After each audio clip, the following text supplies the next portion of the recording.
Bharatiya Janata party की जो internal लड़ाई है दिल्ली लखनऊ की, वो कितना प्रभावित होती है, उससे कितना नुकसान होता है, इस पर नजर रखनी पड़ेगी। क्योंकि अभी तक कोई मामला सुलझा हो या सुलझ चुका हो या सुलझाने की कोई प्रक्रिया चल रही हो, ऐसा दिखाई नहीं देता है। ये बात साफ है कि कहीं ना कहीं दूरियां बढ़ी हुई हैं भारतीय जनता पार्टी में, संघ में, और भारतीय जनता पार्टी में दिल्ली और लखनऊ। तो ये जो त्रिकोणीय मामला बन रहा है, इसका क्या होगा, क्या पटापेक्ष होगा, क्या रणनीति होगी, इस पर भी गुजरात गैंग जो है वो एक प्रक्रिया अभी चला रहा है, भूमिका बना रहा है। लेकिन पहले वो मानसून सेशन से निपट ले, पहले जो उसकी इच्छा है परिसीमन का बिल लाने की, वो किसी तरह से परिसीमन बिल लाए, उसके बाद यूपी को देखा जाए।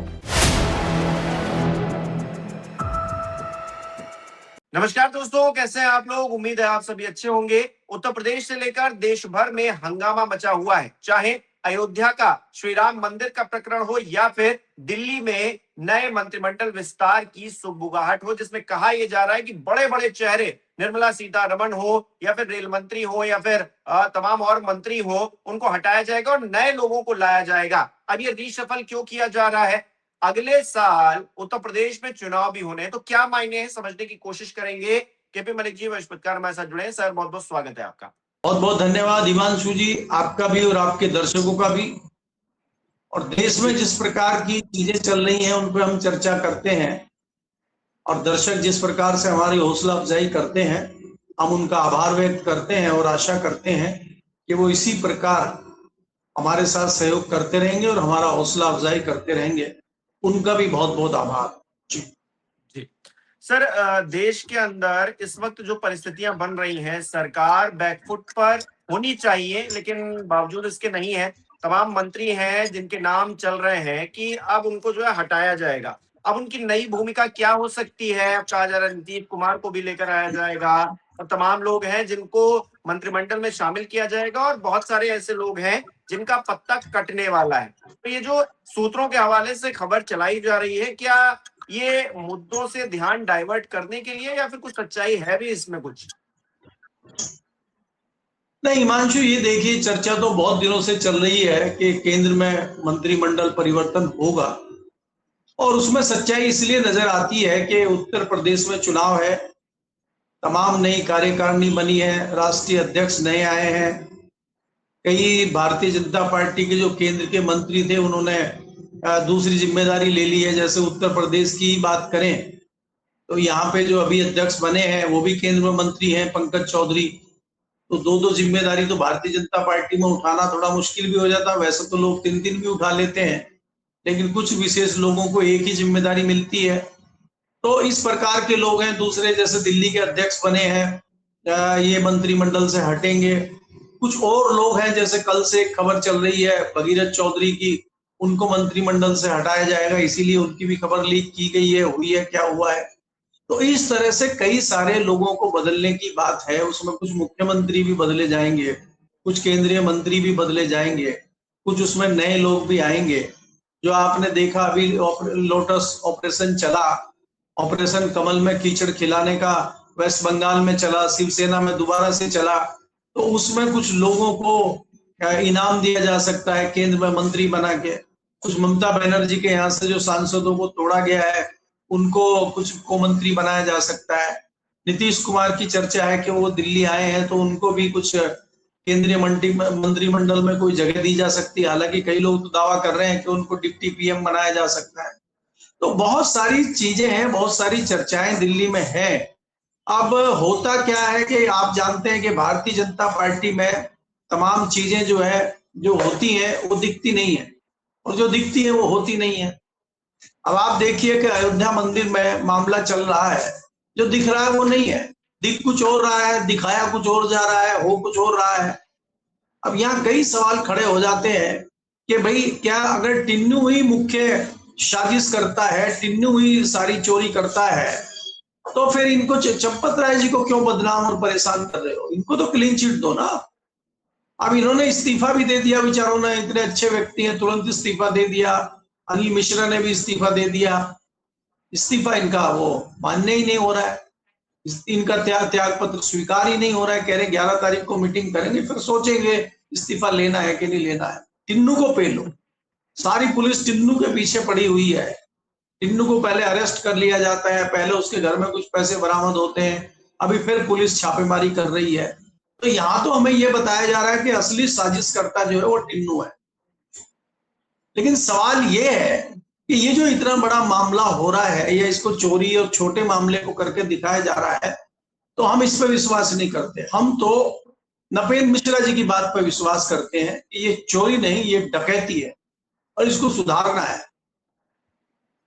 नपेंद्र राय जी के अलावा किसी ने तो कहा नहीं है कि ये डकैती है। इसका मतलब उनको जानकारी है। जानकारी है तो ऐसे व्यक्ति को आना चाहिए जिनको जानकारी है। तो क्या इसका मैं अंदाजा ये लगा लूं कि नपेंद्र मिश्रा जी ही आ रहे हैं कार्यभार संभालने और पूरी कार्यकारिणी हटा के? और मैं ये भी मान लूं क्या कि जिस प्रकार से गुजरात लॉबी है और सारे बड़े व्यापारिक संस्थान जो है अडानी को दे दिए गए हैं, मंदिर तो शायद नहीं दे पाएंगे, तो मंदिर पर कब्जा कैसे किया जाए अपना और अपने लोगों का? क्योंकि दिक्कत ये है, चंपत राय जी विश्व हिंदू परिषद के हैं, कुछ एक आध लोग आरएसएस के भी घुसे हुए हैं।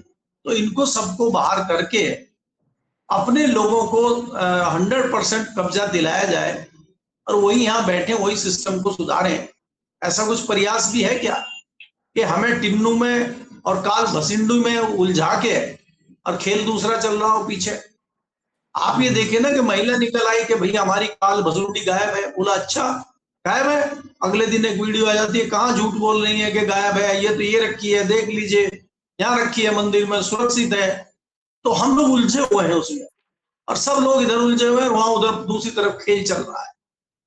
तो आप ये देखिए कि बहुत सारी चीजें चल रही हैं। सवाल ये भी उठ रहा है कि जब आपने पूरे देश को डिजिटल बना दिया, जब आपने हर चीज को डिजिटल बना दिया, जब आपके पास चाइना से, अमेरिका से, इजराइल से संबंध है, तो हाईटेक कैमरे आप मंगवा के क्यों नहीं मंदिर में लगवा दे रहे?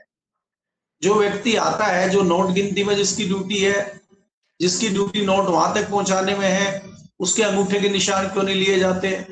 जिसकी एंट्री अंदर है उसका अंगूठा लगेगा, वो अंदर जाएगा, ऐसा क्यों नहीं होता? दो लोगों के जो है, दो लोगों की उपस्थिति में क्यों नहीं नोट गिन के सारे जमा होते, बक्से बंद होते और बक्से सील होते?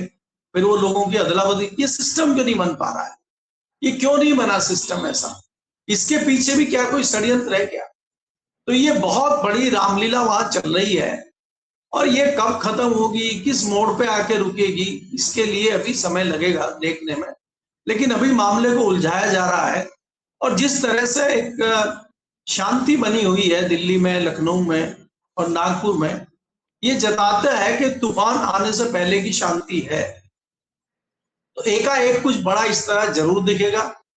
और दिल्ली में जिस प्रकार से बदलाव की अभी चीजें हो रही हैं, और उसके बाद आप देखेंगे कि मानसून सेशन अभी आने वाला है, तो मानसून सेशन में विपक्ष भी अपनी तैयारियां कर रहा है कि किस प्रकार से घेरा जाए। और ये मंदिर का मुद्दा इतना बड़ा मुद्दा है, लोगों की आस्था का मुद्दा है, इस पे विपक्ष को लगता है कि बहुत बड़ा मौका मिल गया है। अब विपक्ष इसको किस प्रकार से बुनाएगा, विपक्ष इसको किस प्रकार से आगे लेके आएगा, ये विपक्ष की भी परीक्षा है। और सरकार अपने आप को किस तरह से बचाएगी, ये सरकार की भी परीक्षा है। हालांकि सरकार का कुछ बिगड़ता नहीं है। सरकार तो देखा आपने पिछले सेशन में, जब ऑपरेशन सिंदूर हुआ था, तो राजनाथ जी ने संसद के अंदर खड़े होकर कह दिया था कि सवाल पूछना है तो ये पूछो ना कि हमारा नुकसान कितना हुआ है, हमारा कोई नुकसान नहीं। और बाद में कहा कि अभी 6 लोग शहीद हो गए। तो ये तो अपनी सुविधा के हिसाब से कुछ भी बोल देते हैं। इनको लगता है कि पीछे जो है टेप चल रही है, पीछे मिटाते जाइए और आगे नया खड़ा करते हैं। इनको ये नहीं पता कि रिकॉर्ड भी हो जा रहा है पीछे। तो इसलिए ये तो बेधड़क चल रहे हैं। अब होना क्या है, विपक्ष क्या करेगा, देश में क्या होगा, लोगों की आस्था का क्या होगा, ये सोच के थोड़ी सी चिंता होती है। बाकी नया कुछ होने जा रहा हो ऐसा कुछ दिखाई हिमांशु मुझे दे नहीं रहा है जी। लेकिन आपस में नूरा कुश्ती भी चल रही है। अभी राहुल गांधी के पोस्टर लगा दिए गए और कहा गया है कि राहुल गांधी लापता है। तो कांग्रेस पार्टी पूछ रही है कि लापता तो मोदी जी हैं, ना राम मंदिर पर कुछ बोल रहे हैं, ना पेपर लीक पर कुछ बोल रहे हैं। तो ये आपस में ही गुत्थम गुत्थी करते रहेंगे और सारा मामला सेटल हो जाएगा पीछे, यही चलेगा क्या? देखिए हिमांशु, अगर आप देखें, ये मुद्दे को डाइवर्ट करना बहुत अच्छे से जानते हैं, और ये जो सवाल पूछता है उसी को अपराधी बना देते हैं, उसी के पीछे पड़ जाते हैं। आपको याद करना चाहिए, जब अयोध्या का मुद्दा शुरू हुआ था, राम मंदिर का मुद्दा शुरू हुआ था, और अखिलेश यादव ने इसमें ट्वीट कर दिया था, तो सब कुछ छोड़ के अखिलेश यादव को ही कटघरे में खड़ा कर दिया था, उनके परिवार पे आरोप प्रत्यारोप शुरू कर दिए थे। तो यहाँ तो सवाल पूछना, विपक्ष का कुछ कहना भी, अगर विपक्ष कुछ बोलेगा तब उसके पीछे पड़ेंगे, नहीं बोलेगा तब उसके पीछे पड़ेंगे, क्योंकि इनको पता है कि मुद्दे से भटकाने का कौन कौन सा तरीका है, और भारतीय जनता पार्टी और उनका जो तंत्र है वो इसमें निपुण है। तो इसलिए इनके सामने विपक्ष धराशायी इसीलिए होता है कि वो इनकी रणनीति को अभी तक नहीं समझ पा रहा है। जिस प्रकार से भारतीय जनता पार्टी के सामने युवाओं का मामला हुआ, पर्चा लीक का मामला हुआ, उसमें राहुल गांधी ने जिस प्रकार से उसको हाथों हाथ लिया, उसकी हवा निकालने के लिए नया कॉकरोच वाला मामला आ गया। अब हमें तो ये लगने लगा है कि कॉकरोच के तौर पे भी भारतीय जनता पार्टी की सरकार ने एक हेलो टेस्टिंग कर ली है कि इस मुद्दे को लेके लोग कितना गुस्से में हैं, कितना करंट है। उसमें जितना करंट होना चाहिए था वो करंट आया ही नहीं है, लोग उसके प्रति विमुख हुए ही नहीं है। कॉकरोच पार्टी ने एक विरोध प्रदर्शन जंतर मंतर पर शुरू किया, पहले तो उलझा दिया, फिर शुरू किया, लोग आए ही नहीं, उसमें बहुत कम लोग आए। आज लगभग वो मुद्दा दब के रह गया है। तो ये उस किसी भी मुद्दे की हवा निकालना अगर सीखना है तो उसके लिए भारतीय जनता पार्टी के पास सब हथियार हैं, और वो अपनी चीजों में सामने वाले को उलझाना जानते हैं। और उनका इस तरह का जो ये चरित्र रहा है वो कोई नया नहीं है। वो आप 2012 का चाहे रामलीला का केजरीवाल वाला आंदोलन देखें, चाहे उसके बाद तमाम आंदोलन देखें, तमाम राज्यों के इलेक्शन देखें, वो चीजों को डाइवर्ट कर देते हैं, वो अलग मामलों में उलझा देते हैं। आपने जिस प्रकार पीछे वेस्ट बंगाल के इलेक्शन में देखा कि वहां जो है हजारों करोड़ रुपए देके बाबरी मस्जिद बन रही थी, ममता बनर्जी को जो है मुसलमानों का मसीहा बना दिया था, एक नया ही वहां पे किस्सा कहानी छेड़ती थी, और अपने आप पीछे दूसरे रास्ते से लगे हुए थे, चाहे उसमें सर की प्रक्रिया हो, चाहे दूसरी प्रक्रिया हो, चाहे तोड़फोड़ की प्रक्रिया हो, चाहे ईडी सीबीआई की प्रक्रिया हो, पीछे से ये मामला चल रहा था। तो इनके पास अनेक मोर्चे हैं सामने वाले को घेरने के लिए। ये सारी जो चीजें हो रही हैं, आपको नहीं भूलना चाहिए कि उत्तर प्रदेश में चुनाव है। चुनाव को देखते हुए सारे इन चीजों के मतलब है, कई लोग डिकोड कर लेते हैं, कई लोग नहीं कर पाते हैं। लेकिन यहाँ प्रॉब्लम ये हो रही है कि भारतीय जनता पार्टी की जो इंटरनल लड़ाई है दिल्ली लखनऊ की, वो कितना प्रभावित होती है, उससे कितना नुकसान होता है, इस पर नजर रखनी पड़ेगी। क्योंकि अभी तक कोई मामला सुलझा हो या सुलझ चुका हो या सुलझाने की कोई प्रक्रिया चल रही हो, ऐसा दिखाई नहीं देता है। ये बात साफ है कि कहीं ना कहीं दूरियां बढ़ी हुई हैं भारतीय जनता पार्टी में, संघ में, और भारतीय जनता पार्टी में दिल्ली और लखनऊ। तो ये जो त्रिकोणीय मामला बन रहा है, इसका क्या होगा, क्या पटापेक्ष होगा, क्या रणनीति होगी, इस पर भी गुजरात गैंग जो है वो एक प्रक्रिया अभी चला रहा है, एक भूमिका बना रहा है। लेकिन पहले वो मानसून सेशन से निपट ले, पहले जो उसकी इच्छा है परिसीमन का बिल लाने की, वो किसी तरह से परिसीमन बिल लाए, उसके बाद यूपी को देखा जाए।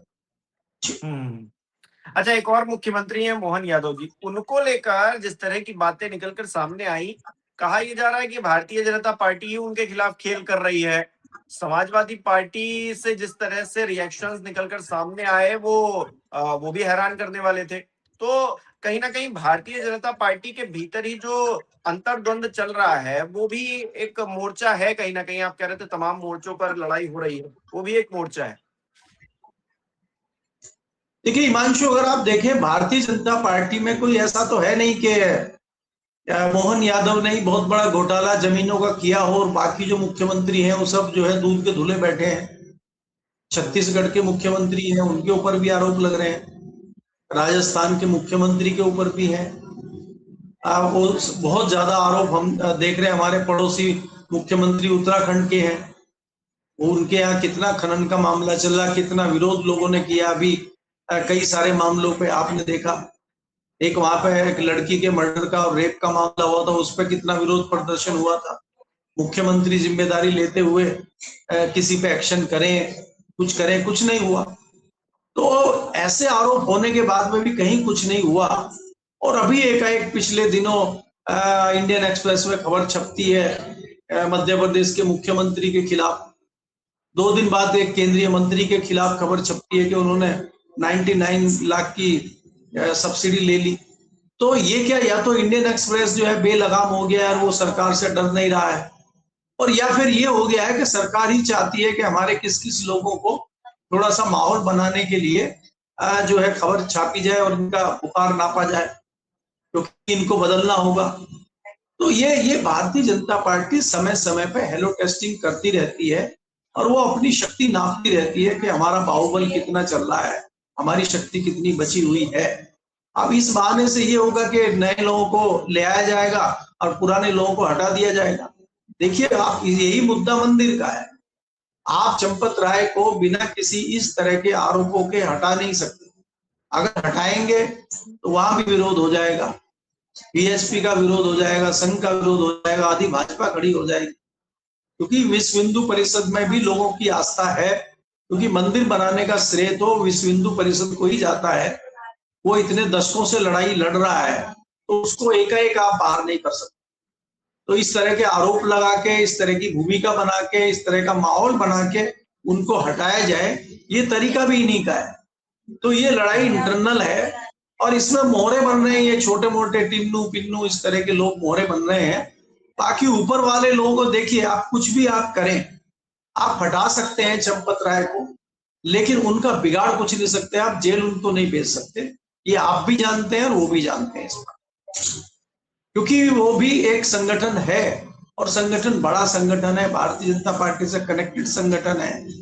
लेकिन आज आप देखेंगे कि भारतीय जनता पार्टी में भी कितने बड़े बड़े लोगों को इन्होंने किनारे पे लगाया हुआ है। उनका मुझे नाम गिनाने की जरूरत नहीं है। वही प्रक्रिया ये यहाँ चाहते हैं कि बीएचपी के या दूसरे संगठनों के जो लोग हैं उनको भी किनारे लगाया जाए। अगर आप जानकारी करेंगे आंतरिक सूत्रों से, तो संघ में भी बहुत सारे लोगों को इन्होंने किनारे लगाया हुआ है। जो इनकी मानसिकता के लोग हैं, या इनके संपर्क के लोग हैं, या इनके हितैषी लोग हैं, वो संघ में भी बहुत पावरफुल है।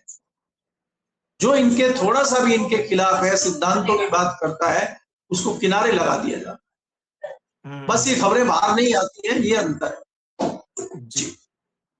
बहुत बहुत शुक्रिया सर हमारे साथ जुड़ने के लिए, तमाम बातचीत के लिए। हमारे दर्शक किस तरह से देख रहे हैं कमेंट करके जरूर बताएं।